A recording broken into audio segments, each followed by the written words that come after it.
क्यों बच्चों, आज हमारी फिजिक्स जर्नी कहां जाएगी? आज हमारे फिजिक्स की जर्नी जाएगी आईआईटी और नीट के प्रिपरेशन के तीसरे टॉपिक पर।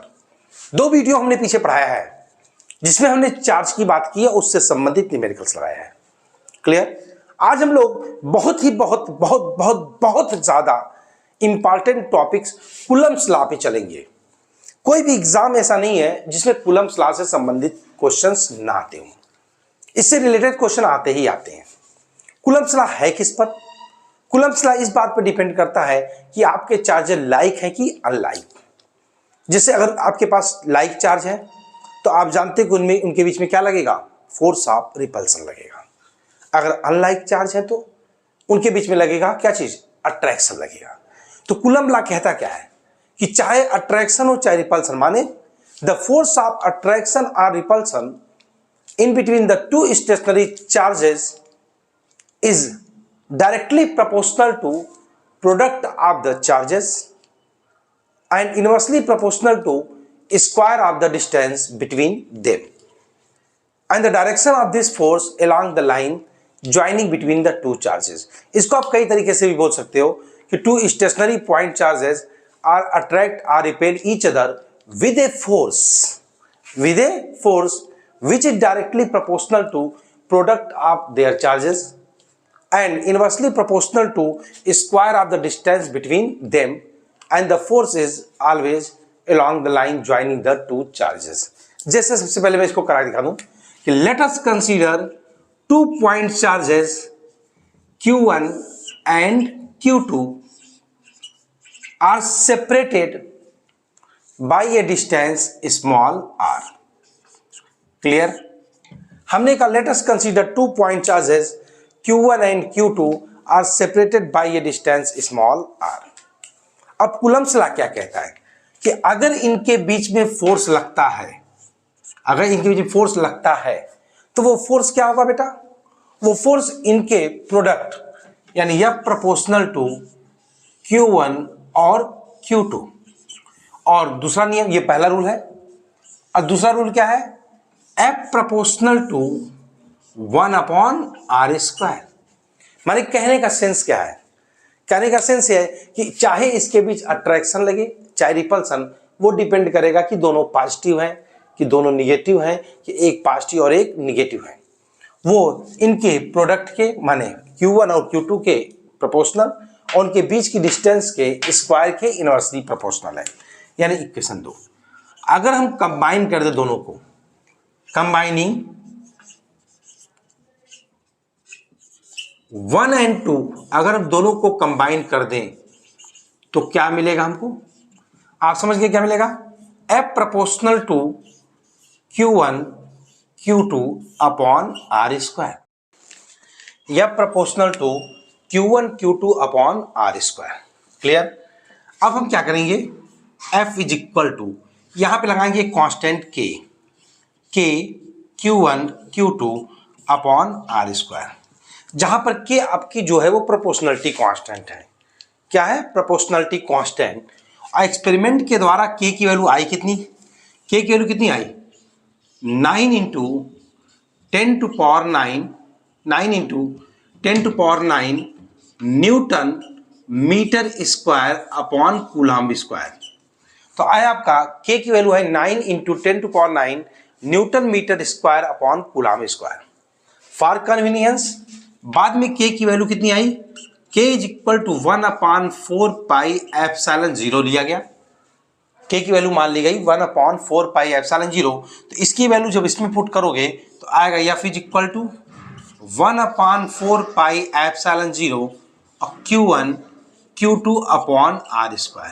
तो this is the coulomb force in free space और वैक्यूम। ये वैक्यूम में या फ्री स्पेस में इसकी वैल्यू है 1/4πε0 Q1 Q2 अपॉन r²। अगर मैं कह दूं कि ये Q1 Q2 अगर आपका वैक्यूम में न रखा हुआ हो बल्कि किसी उसमें मीडियम में रखा गया हो, तो अगर मैं मीडियम में रखूंगा तो इसकी फॉर्मूला क्या होगा? तब यहां लिख दूं तो इसका यहां लिख दो। अगर मीडियम में रखा जाएगा, जैसे ये क्या है? फ्री स्पेस में है, फ्री स्पेस या वैक्यूम में, ठीक है। अगर मैं इसको किसी मीडियम में रख दिया तो एफ की वैल्यू क्या आएगी, एफ की वैल्यू आएगी 1/4 पाई एप्सिलॉन जीरो, जहां एप्सिलॉन जीरो है क्या, एप्सिलॉन जीरो है परमिटिविटी ऑफ फ्री स्पेस, और एप्सिलॉन क्या है, permittivity of medium, free space नहीं। तो यहां पे होगा Q1 Q2 upon R square. तो यहां पे एप्सिलॉन जीरो है, वहां पे हो गया एप्सिलॉन। आपको रिलेशन मालूम है कि एप्सिलॉन जी इक्वल होता है epsilon zero K, epsilon equal to epsilon zero K. यहां पर देखो ये कैपिटल के, यहां मैंने स्मॉल के माना है, ध्यान देना। अब यहां पर एफ की वैल्यू क्या आ जाएगी, 1/4 पाई एप्सिलॉन जीरो, और यहां पर के, और ये आपका होगा Q1 Q2 upon R square. तो ये आपका एक कूलम ला देखो फिर से निकल गया। तो एक बार मैं फिर से कूलम ला बता दूं क्या है, कि कूलम ला ये कहता है कि the force of attraction or repulsion between the 2 point charges is directly proportional to product of the charges and inversely proportional to square of the distance between them.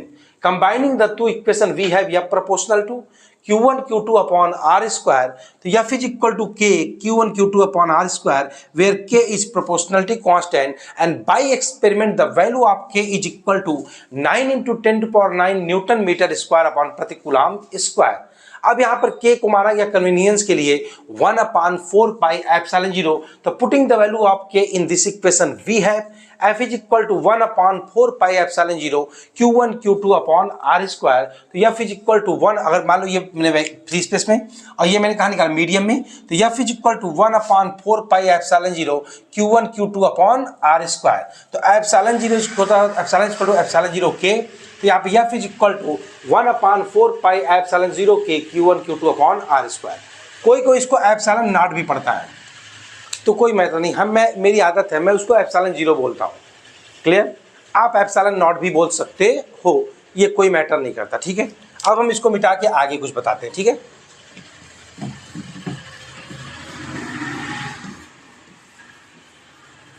चले, थोड़ा सा मिटाने में दिक्कत हो रही है,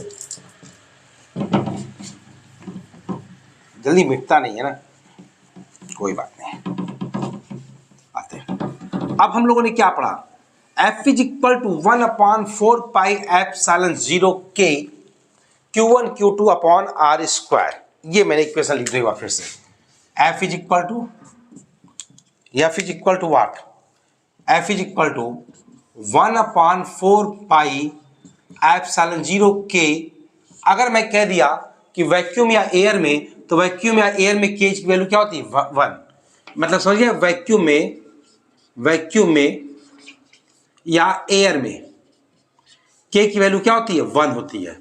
यहां पे Q1 Q2 upon R square. तो अगर वैक्यूम या एयर में होगा तो के की वैल्यू 1 रखोगे, तब इक्वेशन क्या बनेगा, 1/4 पाई एप्सिलॉन जीरो, और के की हटा दोगे। इसी को वैल्यू में कह सकते हो F equal to 9 into 10 to power 9, कहां पर, वैक्यूम या एयर में, क्योंकि के की वैल्यू क्या हो जाएगी, 1 हो जाएगी। तो यहां पे हो जाएगा Q1 Q2 upon R square. अब अगर किसी ने कह दिया कि मुझे 1 कूलम की डेफिनेशन चाहिए कि 1 कूलम क्या होता है, तो कोई मैटर नहीं, 1 कूलम निकाल लेते हैं, पुट कर लेते हैं Q1 is equal to Q2 is equal to 1 coulomb. हम Q1 और Q2 दोनों को 1 कूलम मान लेते हैं, और R is equal to 1 metre क्या मान लेते हैं, R is equal to 1 metre. तो आप हमको बताओ कि F कितना आएगा, तो F आएगा आपका 9 इंटू 10 टू पावर 9। क्यों, क्योंकि Q1 भी 1 और Q2 भी 1 और R भी 1, तो आएगा कितना, 9 इंटू 10 टू पावर 9 न्यूटन। अब डेफिनेशन बनाओ मेरे लाल, क्या बनेगा कि 1 कूलम वह चार्ज है जो अपने से बराबर चार्ज को, जैसे अगर मैं यहां Q1 मान लूं और यहां Q2 मान लूं, ये भी 1 कूलम और ये भी 1 कूलम, और कितना रखा जाए, 1 मीटर। तो हमें यह बताइए आप कि अगर ये Q1 और ये Q2 है और दोनों सेम चार्ज है, तो बताओ अट्रैक्ट करेगा, रिपेल करेगा, आप बताओ। सिंपल सी बात है कि क्या करेगा, रिपेल करेगा। क्लियर है, अगर वो रिपेल करेगा तो कैसे 1 कूलम की डेफिनेशन बनेगी कि 1 कूलम वह चार्ज है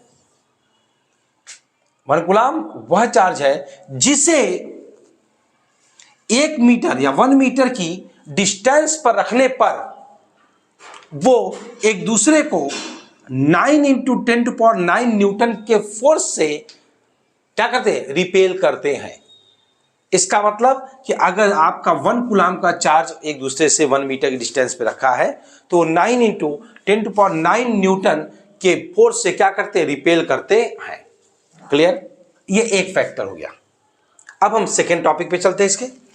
सब देखो, अगर आप कंपटीशन की तैयारी कर रहे हो तो थ्योरी तो आप पढ़ ही रहे हो, यहां पे क्या है, सारी चीजों को समराइज करना है और फिर तेजी से हमको किधर पढ़ना, न्यूमेरिकल्स की ओर, कॉन्सेप्ट को लेते हुए।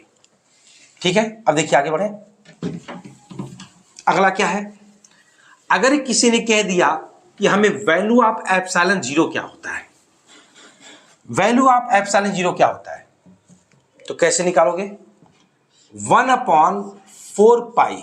अब हम क्या निकालें, देखो वैल्यू ऑफ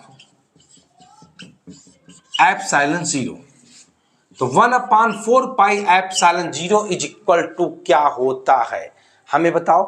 वैल्यू कितना होगा, 9 into 10⁹ newton metre square upon coulomb square.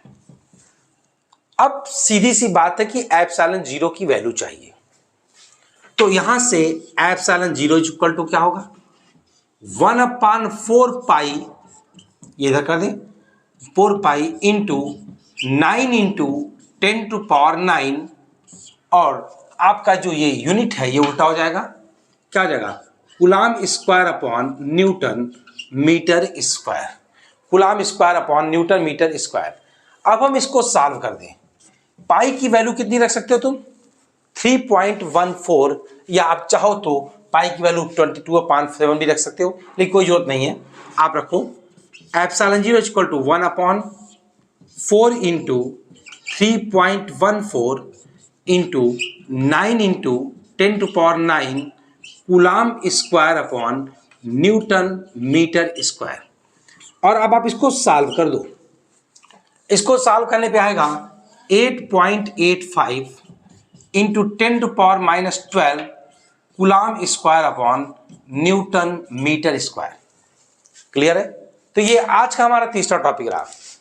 पहले टॉपिक में हमने कूलाम्स लॉ पढ़ा, सेकेंड टॉपिक में हमने के की चर्चा की, याद है 1/4 पाई, और तीसरे टॉपिक में हमने चर्चा की एप्सिलॉन जीरो की। अब हम चौथे टॉपिक में क्या करेंगे, सुनो ध्यान से, मिटाए इसको, मिटाए, अभी तो इसमें बहुत कुछ है, मिटाए, ठीक। देखो अब हम लोग चर्चा करेंगे इसमें कि हम लोग कैसे कूलाम्स का वेक्टर फॉर्म निकाल सकते हैं, कूलाम्स लॉ वेक्टर फॉर्म में। अब वेक्टर फॉर्म निकालने के बहुत सारे तरीके हैं, हम लोग कौन सा तरीका अपनाया जाए ये वाली बात है। एक तो मैं आपको सिंपल तरीका बताता हूं, फिर दो तरीके से बताता हूं, ठीक है। देखिए कैसे, आप कह सकते हो F is equal to 1/4 pi epsilon zero K अगर लिख दिया मैंने तो आप समझ गए होंगे कि मीडियम में, Q1 Q2 upon R square. अगर मैं बात करता हूं वेक्टर फॉर्म की, F बराबर, तो 1/4 pi epsilon zero K Q1 Q2 upon R square, और ये होगा आर कैप। ये किस फॉर्मूले से आया, आप पढ़े वेक्टर या equal to F into R cap, आपने ये पढ़ा हुआ है सेंट्रल फोर्स में, सेंट्रल फोर्स में, अभी आगे आएगा तो सेंट्रल फोर्स की चर्चा भी और कर दिया जाएगा। अब आपको मालूम है कि आर कैप इक्वल टू होता क्या है, 1/4 pi epsilon zero K Q1 Q2 upon R square, इसको कर दो वेक्टर आर अपॉन आर, ये आ गया एफ इक्वल टू, तो यहां से एफ इक्वल टू क्या हो गया, 1/4 पाई एप्सिलॉन जीरो के, और ये आपका Q1 Q2 upon R cube into vector R. तो एक तरीका आपका ये कूलम्स का वेक्टर फॉर्म निकालने का सिंपल तरीका, आप इससे भी कर सकते हो। अब हम इसको इरेज कर दें और हम आपको दिखाते हैं इसका फॉर्म। ये मैंने वेक्टर फॉर्म में ऐसे लिख दिया, ये कंपटीशन के पॉइंट ऑफ व्यू से बहुत ही इंपॉर्टेंट था। एक तरीका ऐसे भी आप कर सकते हो, एक और कॉन्सेप्ट है वेक्टर फॉर्म का, ये बहुत ही इंपॉर्टेंट था। इस तरह से आप कोई भी वेक्टर फॉर्म निकाल सकते हो। हो सकता बुक में तुम्हें ना मिले, हायर बुक में मिले, पर आप जान लो। अब यहां पर एक तरीका और है कि अगर आपने एक चार्ज ले लिया Q1 और दूसरा चार्ज ले लिया आपने Q2, क्लियर है, तो सीधी बात है इस पे फोर्स लगेगा, ये इसको रिपल्स करेगा, ये इसको रिपल्स करेगा, क्लियर। अब रिपल्स करके करेगा क्या, ये जो रिपल्स करेगा ये आपका होगा F12 और ये होगा आपका F21। तो F12 और F21 इस प्रकार से आपका जो वेक्टर होगा यहां पे R21 और यहां पे होगा R12, ये आप कह सकते हो वेक्टर फॉर्म हो रहा है, क्लियर। अब यहां पे R21 या R12 जो भी आप निकाल रहे हो, समझ रहे मेरी बात हो, यहां पर आप कह सकते हो इसको यूनिट वेक्टर से दिखाने जाना अच्छा पड़ेगा। अब यहां पर अगर आप फार्मूला बनाते हो F12 तो क्या बनेगा, 1/4 पाई एप्सिलॉन 0, और अगर आपका क्या है वैक्यूम में नहीं है तो के, अगर वैक्यूम में है तो क्यू रहने दो, और Q1 Q2 upon R square, और यहां पे क्या होगा तुम्हारा R12, क्योंकि आपने F12 निकाला है। ऐसे ही अगर आप F21 निकालते हो तो क्या निकलेगा, 1/4 pi epsilon 0 Q1 Q2 upon R square, और ये होगा R21, क्लियर है। अब यहां पे समझने वाली बात महत्वपूर्ण क्या है कि R12 और R21 जो मैंने लिखा, एक्चुअल में आप समझ लो कि R12 जो है आपका, ये आपका अपोजिट है किससे, R21 से। R12 की जो डायरेक्शन है वो R21 से क्या है, अपोजिट है। और आपको मालूम है कि R कैप बराबर वेक्टर R अपॉन R, तो जो इसकी डायरेक्शन होगी आप इसी से डिसाइड करोगे इसको। तो आप यहां से क्या निष्कर्ष निकाल सकते हो, यहां से आपका निष्कर्ष निकल सकता है कि F12 जो इक्वल टू माइनस F21। तो एक वेक्टर फॉर्म का ये भी एक थ्योरी है कि वेक्टर क्या दिखाता है। यहाँ पे आप जानते हो कि वेक्टर के अंतर्गत मैग्नीट्यूड भी होता है और डायरेक्शन भी होता है, क्लियर है। तो मैग्नीट्यूड भी है और डायरेक्शन भी है, तो वो सिर्फ ये बताता है कि अगर इनके बीच रिपल्सन लगता है तो दोनों के दोनों रिपल्सन जो हैं अगर अपोजिट साइड में लगेंगे, क्योंकि अगर एक लेफ्ट लगेगा तो उधर कहां लगेगा, राइट।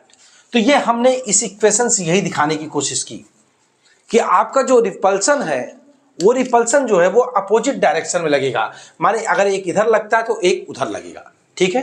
यही आपको बता देते हैं। अब बताओ आज हमने क्या क्या पढ़ा, इस पर एक बार चर्चा कर लें।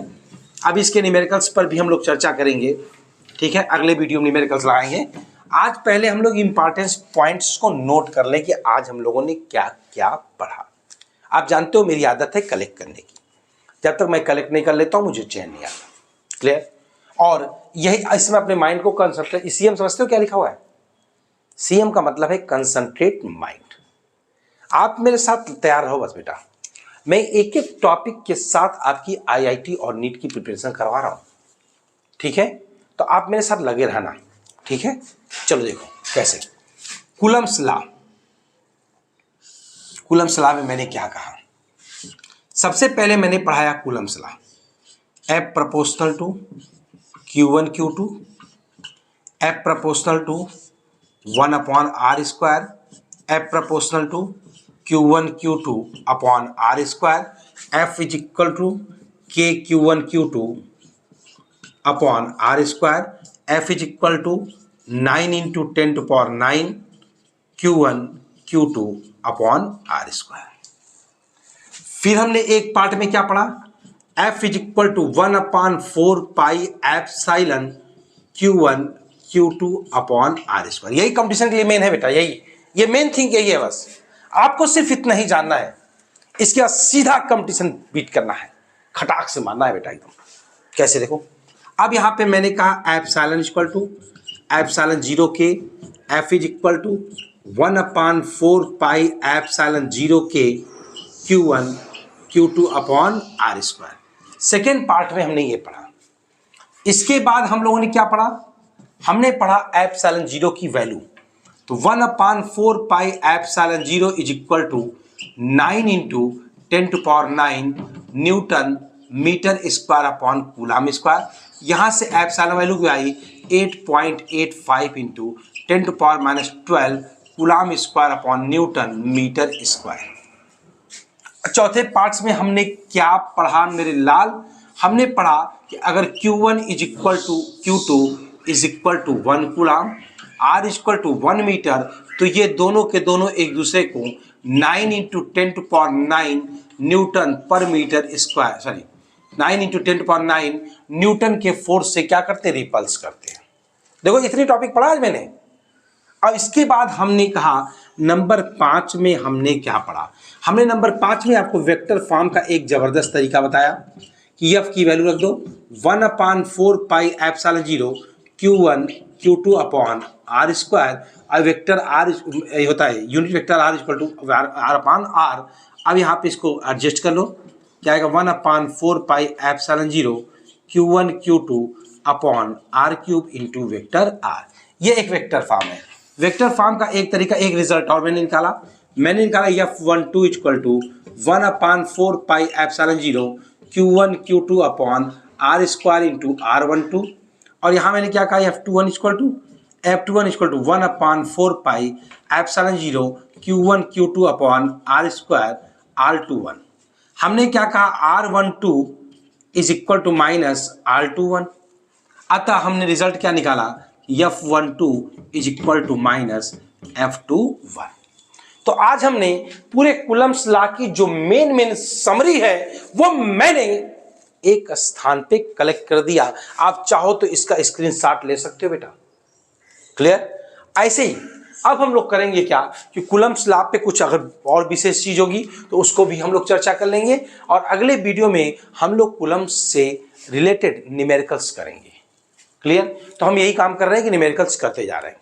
तो हम लोग मिलेंगे अगली जर्नी में, ठीक है? मिलते हैं ब्रेक के बाद। लगातार तैयारी करते रहो बेटा। हाँ, उम्मीद मत करो मैं कभी नहीं बोलूँगा लाइक शेयर सब्सक्राइब, वो मेरी आदत नहीं है। आपको अच्छा लगे तो करिए, न अच्छा लगे मत करिए। क्लियर है? तो आप समझ गए बात मैं क्या बोल रहा हूँ। आप इसको कायदे से पढ़िए कूलम्स लॉ, और इसके बाद जो भी पढ़ाते जा रहे हैं उसको पढ़ते रहिएगा। कभी मत सब्सक्राइब करिए, रोज सर्च करके पढ़िए, कोई दिक्कत नहीं है, ठीक है? बस पढ़ते रहिएगा। क्लियर? मिलते हैं ब्रेक के बाद।